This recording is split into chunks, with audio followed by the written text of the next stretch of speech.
Welcome to the fourth dimension, tuning you into a space where all matter of things evolve in the fullness of time. My name is Rory, and to begin this conversation, I sit down with my son, a thoughtful, grounded young man with musical and artistic gifts, navigating a world he didn't choose but refuses to passively inherit. His name is Caleb Hogan. We talk about what it means to be a young adult in an age of noise, disillusionment, and distraction, where politics has become parody and leadership often looks like a meme. Our conversation starts with the federal election coverage that night, but quickly deepens into generational vision of our great nation, Australia, identity, and the subtle war being waged on human agency. We also cover themes both personal and archetypal, how AI is reshaping consciousness in real time, the burden of inherited systems and the will to change them, fatherhood, legacy, and what it means to truly raise someone who sees through the illusion. This is about walking the line and holding the line, side by side with those we love. Caleb says during the conversation, it's like people want to win a game they never read the rules for, but then they get mad when someone else plays it better. That line exposes a deeper truth. We're living in a system that was never built for clarity, but it's ours now. And what we build next begins here. My quote for this episode comes from Marcus Aurelius. Waste no more time arguing what a good man should be. Be one. So with hope we feel the weight of legacy, the gift of presence, and the courage to speak. With Caleb Hogan. No sound. Is that better? Yeah, that's good. Nice. How are you, mate? Yeah, I'm good. That's good. Well, Good to I could be better. This is probably the worst day to be an Australian. So I thought it's a good chance for us to talk about the election. It's a big night for Australians. Yeah, it's a long, terrible night. It's like one where you got a fever and the mosquitoes are buzzing around your ear and there's no fan. Yeah. I think we both know how the night's going to go based on some of the reports that are coming in on the media at the moment. So, well, what are your thoughts at the moment based on the current projections? Well, I'm not even going to try and be hopefully, what's the word? Cautiously optimistic is not what I am. I'm pretty much just accepting the brutal reality of what's happening. The media took advantage of pretty much exactly what they should have taken advantage of, and they've turned everyone against Trump-style politics, and they've tried to paint Dutton as being somewhat like Trump, which is kind of hilarious. Dutton is not even like a shred of the charisma of Donald Trump, but that's what they'd like to say. So we've got the two major parties, Labor and Liberal. One of them will lead, but we've got some smaller parties in the mix that are emulating the Trump type of political game. The Trumpet Party. What do you think about them? Patriots is terrible name. It's pretty much the name that I hate the most. I don't really know exactly what they stand for, and I don't think they really do either. They're pretty aware that they're not going to win a majority in this election. But what they are trying to do is secure a large enough following by saying the right things. They're saying a lot of the things that people want to hear, like we'll make education, we'll make university free by making the foreign students pay more for their courses. I mean, we already do that. It's actually how it already works. But that's all right. Sure, that sounds good to me. They're gonna they're against the Uni Party. I remember hearing them reference the Uniparty, which is kind of interesting. I still think that there's a pretty stark difference between the Liberals and the Labor Party.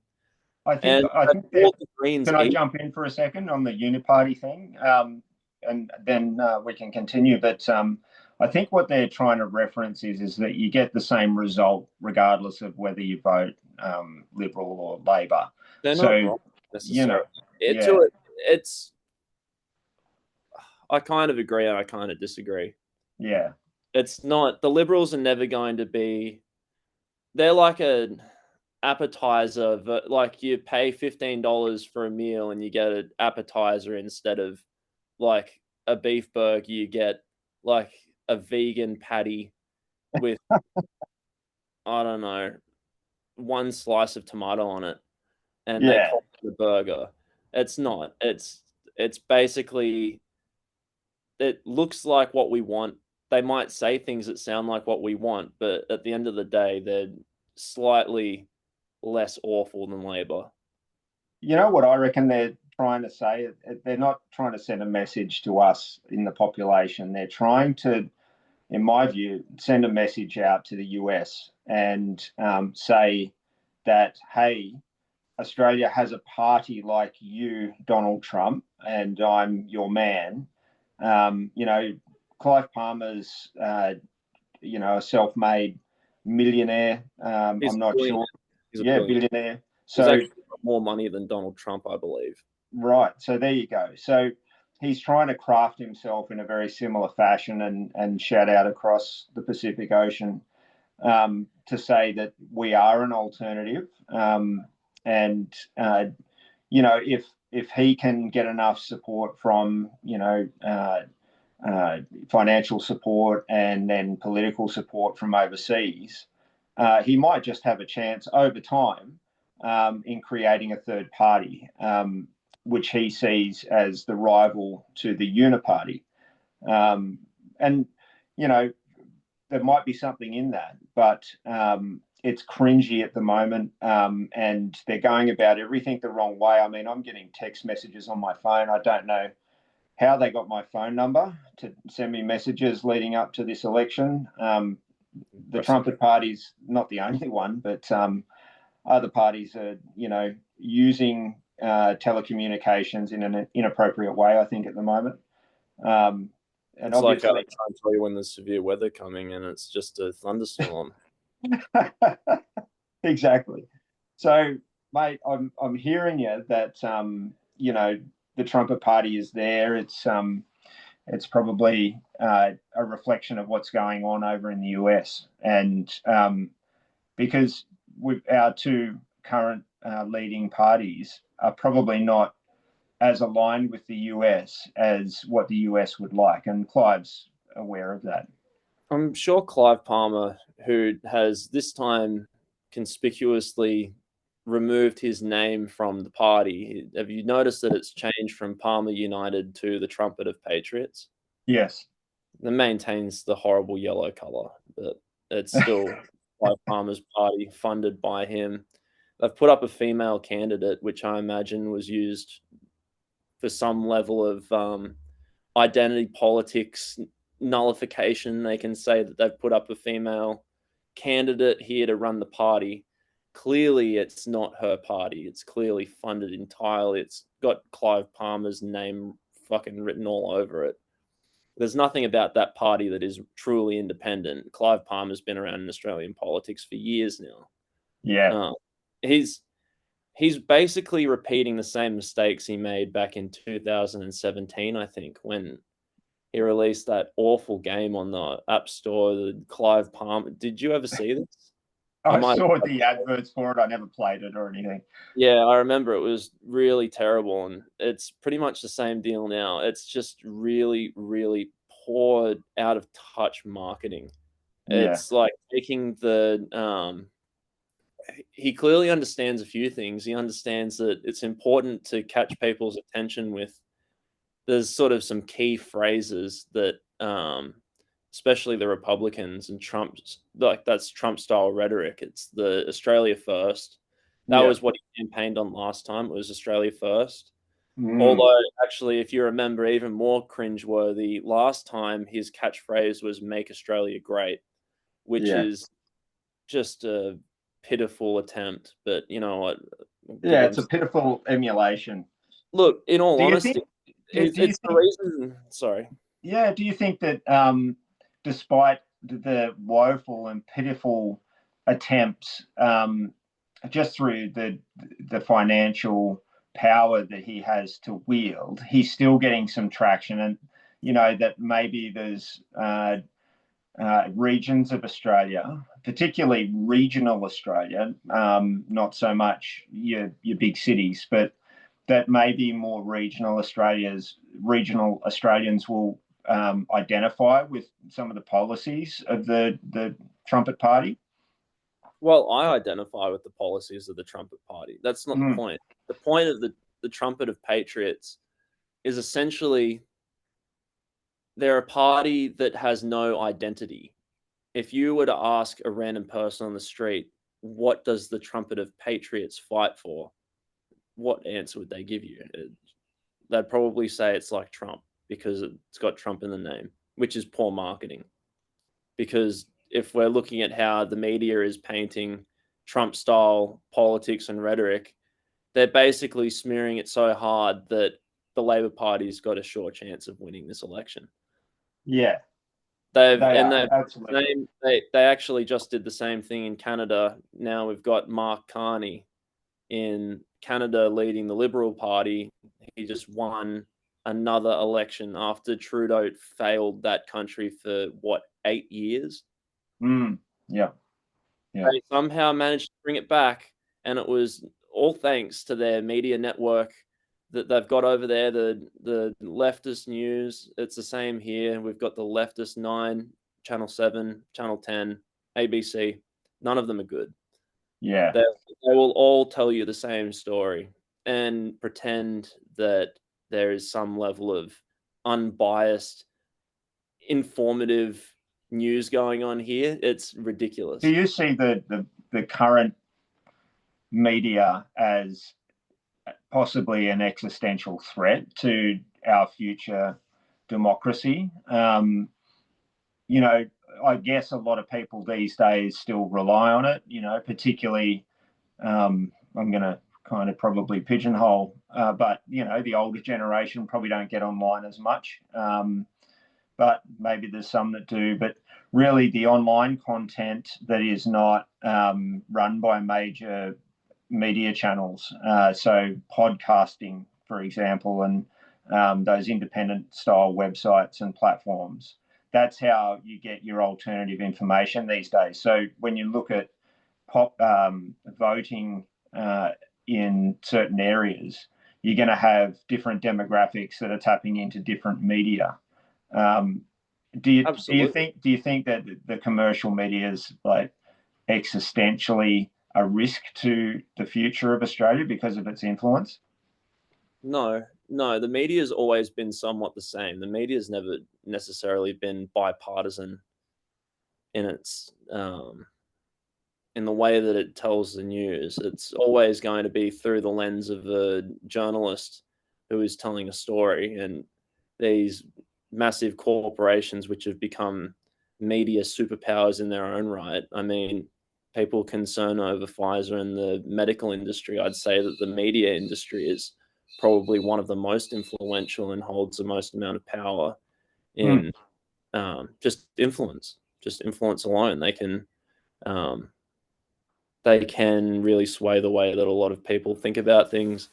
I think the problem is not the media necessarily. It's more the way that people have been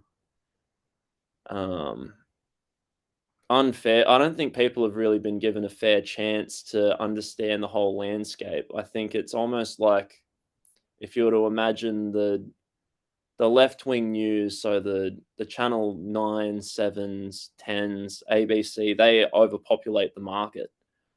And people who don't care about politics, or politics is unappealing to them because of how chaotic and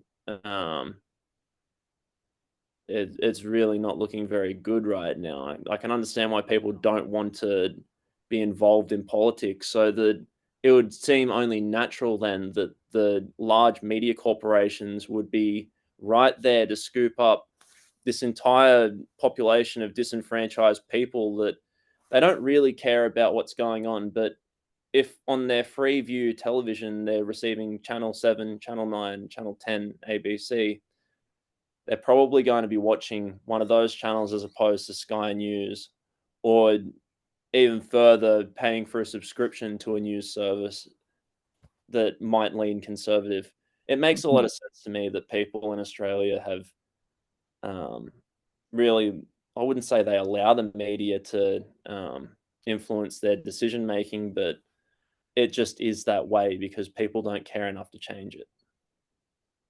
Yeah, they don't. And I wonder whether, the distraction game that the media run with, news that's not really news, whether that is, also contributing to them maintaining uh, this power over the population. Because, if you can keep everyone entertained with things that aren't existential issues, you can essentially do, or the government or the power players can do what they will in the background because everyone's distracted with nonsense. So I find, news channels spend a lot of time talking about, celebrity, or talking about sport, or even talking about irrelevant politics, which they, beef up to be important, but really it's not. It might be something to do with these fringe kind of policies that some parties have that really make no difference in the big scheme of things. But yet the media talk about it and beef it up. So I wonder if you don't see them as existential, then how do you manage the coming crises facing the nation, given that, in my view, neither major political party has provided real solutions to anything in this election, given I think given the geopolitics of what's going on around the world? I think there actually have been a few of the key issues addressed in this election, and it's been the work of the mainstream media networks to sow the idea that there is no solutions and that we're basically choosing between old reliable and potential change, which is going to be very risky. That's the way that we're having it painted out to us right now, and it's not that way at all. The Liberals, as much as they might not have an entirely new, or there's they're not a very appealing party to vote for at the moment, but the biggest thing is that they're at least aware of what we need in the future. They're not under the illusion that renewable energy is going to be how we solve the energy crisis, with the inflation crisis that we've got. I looked at Woolworths, it costs $8 for a block of chocolate. $8 for a block of chocolate.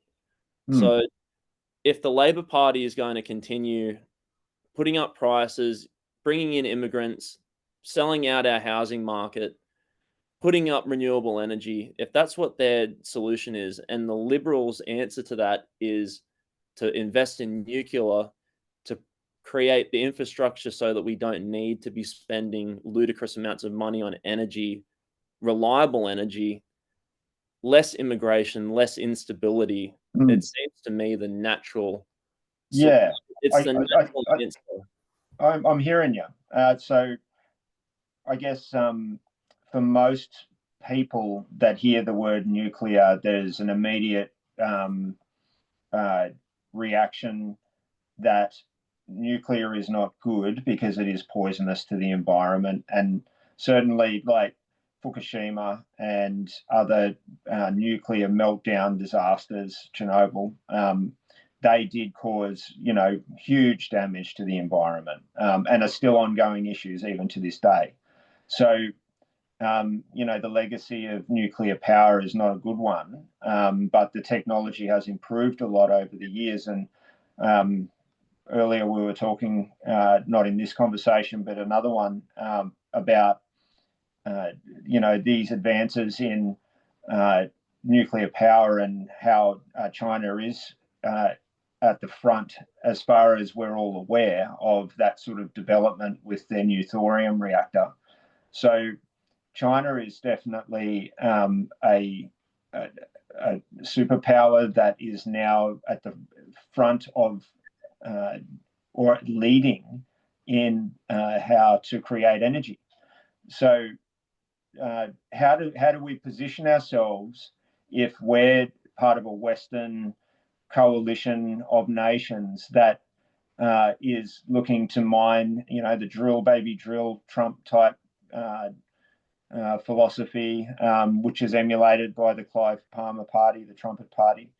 How do we position ourselves if we want to have good renewable if we want to have good base load energy, how do we not just fall into the trap of coal and oil and mining those fossil fuels when there is this new technology available that is not poisonous to the environment, but it would mean a strategic realignment? How do we solve that? I'd say that it's best to sort of look at it one thing at a time, and to say that we would be transitioning immediately to nuclear, it wouldn't happen. It would be obviously it's a transition, it's not an immediate changeover. We need to be building coal-fired power stations, and we need to be not investing billions of dollars in offshore wind turbines or fields of solar panels. That's not what is going to make reliable energy. We need, if anything, the snowy hydro scheme, things like that. We need like big dams from like we don't have much water in Australia. That's one big thing that we don't really think about. We've made no major attempts to dam large amounts of water where we really could. Like the amount of opportunity for even existing power sources is unreal.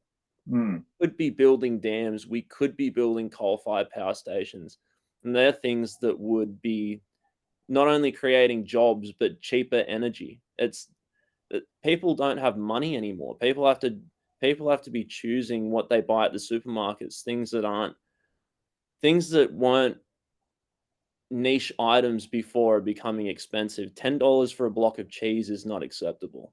$7 for a carton of custard is not acceptable. Like you're paying.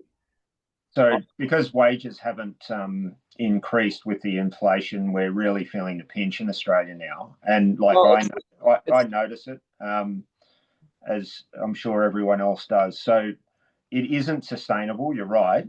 But it's more so the point of what I was making is that prices are already up so much. Like it's never been higher. We're living in the highest cost of living phase. Probably wouldn't be comparable to the Great Depression, but probably nearly. People can't afford luxuries anymore. Like fueling your car to go to work, driving 5 days a week, you're probably spending $120 worth of fuel a week. That's the kinds of things that the Liberals are offering to fix. They're offering a 25-cent fuel cost of fuel per liter. It will be dropped by 25 cents. Yeah, that's a big deal. That's something that's going to make a difference. Yeah. Investing in coal-fired power, nuclear power, it might have a high upfront price to begin with, but the payoff later down the road will be that there is very secure power, and it won't be expensive like it is right now. Well, surely we've learnt the lesson. We've lost industry over decades now. We've lost our car industry. We had great fruit industry. That's very hard to keep going now for various reasons, including labor shortages in this country. So we're not making things like cars in this country. We're not even necessarily the food bowl of the area anymore because labor in other countries is cheaper, and people are buying their produce from other nations now because we're not competitive in the market. So we've got this kind of complex challenge of how do you bring industry into Australia to create these projects. America's threatening tariffs on us. There's not been very good negotiations in that space to bring industry into Australia. We are kind of out on our own as a nation in terms of the practicalities of strengthening our position. But that's probably also a good thing because it means we can be objective and look to these power struggles that are going on in the rest of the world and maybe have a more independent national position that takes into account everyone's concerns without necessarily taking sides. Australia is a vast continent with immense amounts of resources and opportunities for population growth. Geoforming Australia could occur, and this nation could compete with any of the great continents. So I agree with that. I believe that. So how do we go from this current model of politics that's not talking about these huge existential issues and focusing on just winning the next 3 years? That's the challenge that I'm seeing happening in this political sphere at the moment. Yeah, it seems to me that that battle for power, even if it's only for 3 years, is crucial. Regardless of whether it seems that nothing's happening or whether there is things happening in those 3 years, both parties are offering a very, very different direction into the future. One of them very likely will be going into the hands of China. And it's the same story in Canada. I don't know if you heard Mark Carney say that the future of Canada is not with the United States. It's over. And I would not be surprised to hear that from Anthony Albanese once he wins this election. Going forward, I think that there is a large pivot on the horizon, and it's not something that can really be easily avoided. I think it's like a knee-jerk reaction to what's just happened in the United States. But I tend to agree with you that that's on the horizon. A pivot is on the horizon, but I feel that the US is going to throw its weight around in different ways in the very near future that will change the game board up and potentially, in their view, leave their allies with very few options but support them. So they have the power to do that, and I believe they will. So there'll be a time for future politicians where we have to make a hard choice on whether we follow or whether we stop or whether we pivot. There are three distinct options there, and America would feel, that they are able to provide a security blanket for us. But the reality is they are just one player that could provide a security blanket for us out there geopolitically. It's not a nice realization because it means that you essentially give up your sovereignty for a new master. But Australia is in a unique position to be able to craft a new future and not necessarily be involved in the geopolitics that are occurring right now in a agitating way to any side, and still be a great provider and a great nation that has been built over centuries and has the best systems, in my view, in the world for our nation. We've developed great laws and structures in this nation that protect our independence and our privacy for the most part, but that's changing, and that would need to be considered in any kind of future struggle. But we could be independent of the major powers through good negotiation. and maybe even that good negotiation takes the heat out of the fight that the other powers want to have with each other.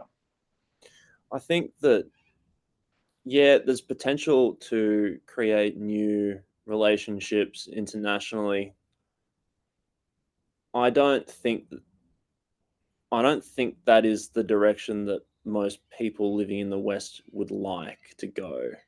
I don't think what we want is to realign ourselves with Russia or with BRICS nations. Um, I think the direction we need to go is to double down on our alignment with the United States.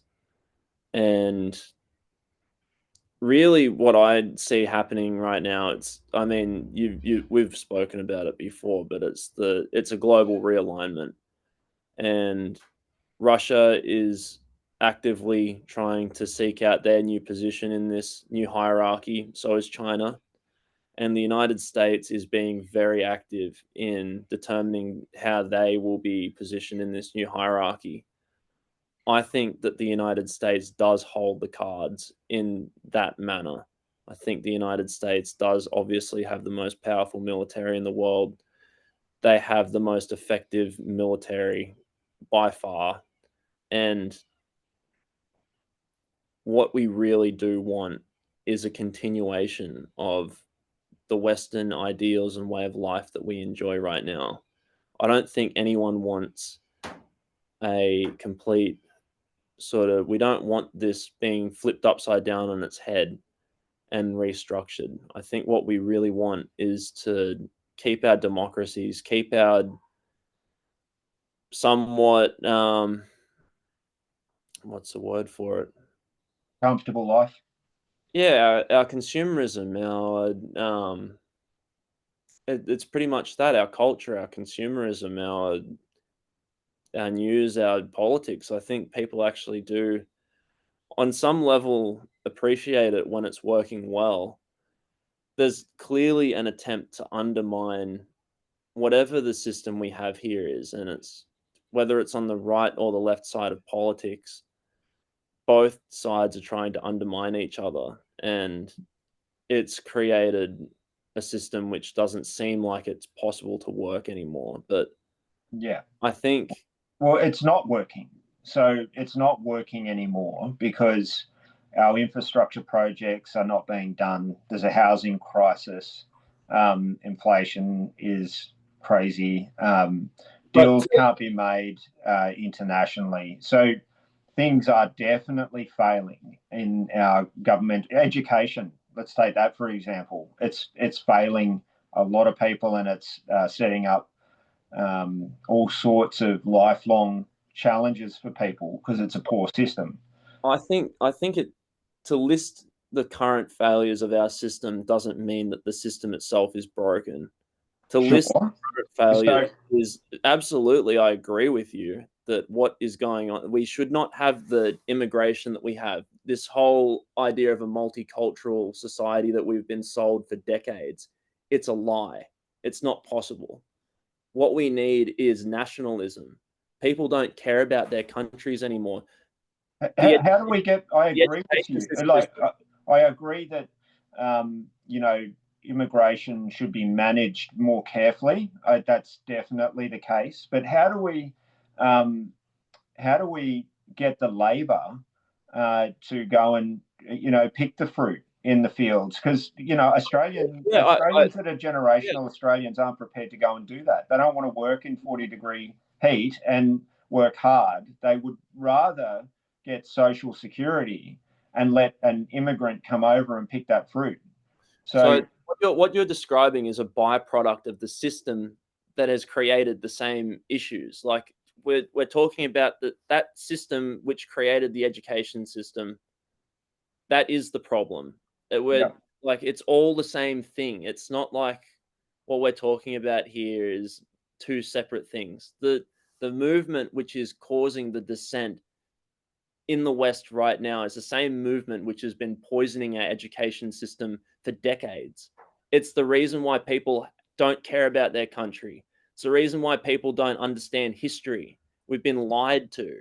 We've been lied to about our own past to make ourselves feel like we don't deserve to live in Australia, or to feel like our ancestors committed crimes that we have to atone for today.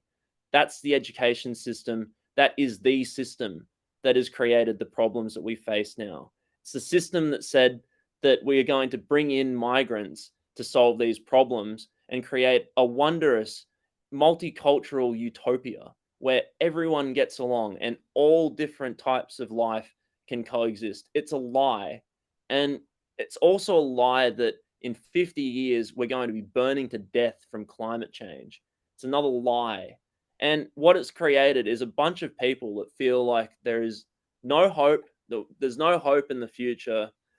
We're going to be taken over by China anyway, so why not just let all of these different people come in? And why should I go and why would I go and work in a field when I'll get given a study allowance to study some course that I'm mildly interested in, and at the end of it I'll get a good wage, but in the meantime I'm more than happy for the government to prop me up. It's Yeah. So created. so how do we I'm created, here. and it's So how do we then manage the labor shortage that we're going to have to reindustrialize this nation and make it a global power? Because well, Australia does have the resources in the ground to do that over time. We have, an amazing position for trade for East and West, with huge potential underground. So, how do we transition our current economic model to being a model that embraces Western values, as you've discussed, whilst reforming some of the structures of government, like education and economics and other things? So how do you achieve that so that Australia can not just be controlled by America and its actions, but an independent, sovereign nation with its own security and wealth to manage its own affairs, and potentially even um, assist in managing global tensions through being a partner to the two that will rise as competitors in the near future? And I'll let you just answer that first. yeah. So I think what we've seen in the United States is really an example of what does need to happen here. And we're not far enough into the future yet to see what results these massive changes they've made to their Department of Education and major cuts to the government have done. But I think that that is the necessary groundwork that needs to be laid. And obviously, the corruption comes from deep within these institutions, which have existed for a long time. DEI, diversity, equity, and inclusion, has played a major part in Australian institutions. It shouldn't happen. And it's given people that shouldn't have power in these different workplaces power. And it's there's been a degradation of the quality of labor that people can produce and work. The incentives have been pretty much what have led people astray. The incentives to study instead of going into the workforce. It's the incentives to stay at home on job seeker instead of going out and finding work.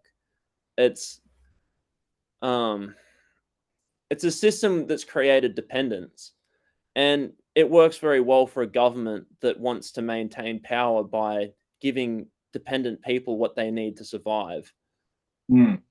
So the system's worked really quite well if you think of it through a certain lens. The system's actually created the perfect circumstances to basically confirm their elections for the next couple years. Like, Yeah. they've So, created the right conditions here. and I guess it doesn't address the labor issue in terms of, yes, it's a system that keeps your population distracted, entertained, and subservient because you hold essentially the power over the pipes into their house. You control everything when you've got someone on welfare. It's But not necessarily about that. It's more about the incentives that are created by the government. The government would like people working 4 days a week, not 5 days a week. Now, so, why is that? Why is that? sure. Look, people, it's a popular movement in Australia at the moment. A lot of people do work long hours. 5 days a week does impact the work-life balance. You don't have balance over your life generally because if you're the average person with the average mortgage, with the average family, which is, what I guess you've got to base any prosperous future on, working 5 days a week, if both adults in the house are working 5 days a week, things become stressed and it's unsustainable over time. There's so many other commitments and inputs that challenge life. We've accepted it. We've sucked that up and we've bent over and taken it over the last 20, 30 years with the women's rights movement. They got what they wanted. They got the work, and now they have to be there too.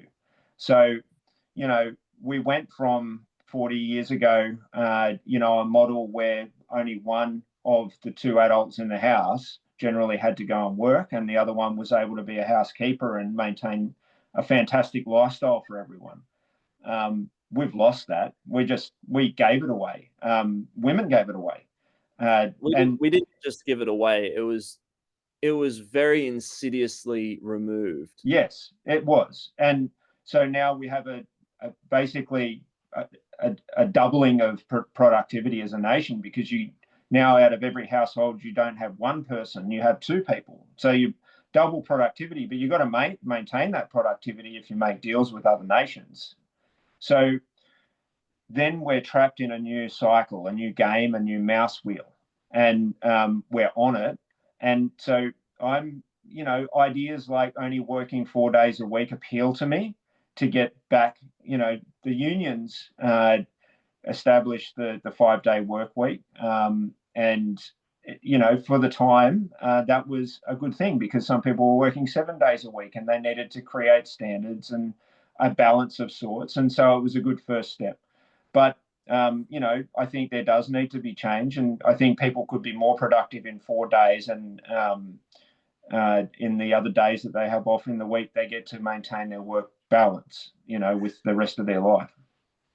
I see the thing with the 4 day work week, what I'd consider with that is the idea that they're willing to tax you more for a 5 day week. The incentive for a 4 day week is that you don't get taxed as much. It works out to be roughly the same if you were to work 4 days as opposed to 5 days. Sure. If you look at it from it's how much you get taxed.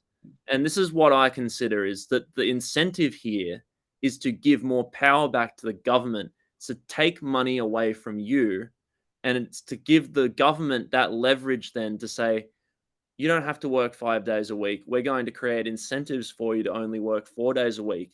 You're going to have less money, but we're going to offer you more in return. It's a subtle way of giving the government a lot more power. Yeah, if that was the preface of it, but my understanding of the 4-day work week is your pay doesn't change, the tax doesn't change. It's you just are more productive in 4 days. So instead of doing, 5 days at 7.6 hours, you do 4 days at 8.5 hours or something like that, let's say. So you still do the hours, you still make the money, and then you get the days off. So I see it as, for me, it's not about the money anyway, but even if it was, to me, what is more important about living this life is my time. So I can do things in that time off that are more important to me personally than going to work and earning the money. But, going to work and earning the money is what we all have to do. So I guess I'm all for the time to be able to work on projects and be with family and all of those things than being at work. Yeah. I think that's fair enough. Like, I Mm, understand that. mm. I think So, more so my issue is the government should not be offering us any incentives. That the need for incentives shouldn't exist. They should have created a system which it's not that they should have, we should have a system where you aren't taxed a ridiculous amount of your salary so that you have to make you shouldn't be giving that money to the government. The government should be reducing taxes and creating a system where people can flourish within it rather than depend on the government for cuts, tax cuts, write offs. They get their returns, they get their incentives. That's wrong. It shouldn't be that way. It should be less regulated so that people can prosper more. yes, 100%. It should be a system where the people hold the power to determine how they want their lives to be structured, not the government. And Yes. by by adopting policies of a Labor government or any kind of left-leaning government these days is to continue to forfeit these sort of liberties that we have. And it's a very insidious, very subtle way of them doing it. But they will do it this election again because people have forgotten how important it is to not let them do this. Mm, yes, I agree. So I guess we're getting close to the end of this chat, but I'll just ask for your prophesizing of what you think is going to happen in this election tonight, just to top off this conversation. How do you see it panning out?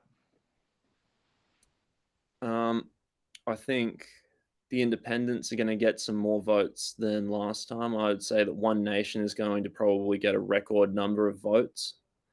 Um, the Liberals are going to lose, and the Labor Party is going to win to form Okay. a majority government. Mm. It's I don't know whether or not AI is going to have any kind of influence in this election, but I've got a strong suspicion that it does. I brought it up earlier in the conversation about the text messaging that I'm getting from political parties without my consent. I'm not happy about that. But also, there is the AI algorithms pushing out all sorts of social media at the moment. And I'll be interested to see whether someone can do an analysis of the influence of artificial intelligence on this election in Australia and the direction it takes us, because we're in the middle of uh, a cyber war between East and West in this in the geopolitics of things. So uh, the direction Australia goes is going to be important. Everyone's going to be watching because trade deals worth hundreds of billions of dollars, maybe even trillions over time, um, are at stake for all the players. So it's an exciting time to be alive and, watching the political landscape change with you. And I don't think I got to say it at the beginning of the chat, but for those that end up watching this at the end, Caleb's my son. So it's good to see you, son. Yeah, good to see you too, Dad. All right. We'll chat soon. Yeah, that sounds good, Dad. Happy election watching. I hope you enjoy it very much. Yeah, likewise. All right. I'm sure we'll talk shortly anyway. Take care, mate. Yeah, you too, Dad. See ya. See ya.